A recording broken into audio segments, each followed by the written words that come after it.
Hello কাকিমা, আমি মিষ্টি। ও মিষ্টি মা, হ্যাঁ হ্যাঁ বল, কেমন আছিস? এই গরমে পায়খানা করতে যাওয়া মানে যুদ্ধ জয় করতে যাওয়া, ভাল লাগে না। টেপি টেপি তো হাত দে গেছে রে।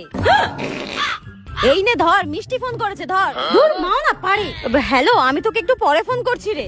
মা শোনো, এরপর যদি আমার কোনো বন্ধু বান্ধব ফোন করে আর ফোনটা যদি তুমি ধরো, আর বাই এনি চান্স যদি আমি বাথরুমে থাকি, তুমি প্লিজ বলবে মা আমি বাথরুমে গেছি, বাথরুমে, অন্য কিচ্ছু বলবে না প্লিজ। আচ্ছা ঠিক আছে, তাই বলবো। যা, মিষ্টি যেন কোনোদিন হাগে না। মিষ্টিকে হাগার কথা বলেছি বলে মহাভারত অশুদ্ধ হয়ে গেছে।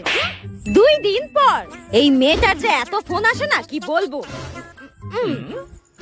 হ্যালো, কে বলছো? টেপি আছে, আমি টেপির বন্ধু বলছি। টেপির বন্ধু? বাথরুমে কি গরম। কিন্তু বাবা, টেপিকে তো এখন ফোনটা দেওয়া যাবে না, ও তো বাথরুমে গেছে হাত দে।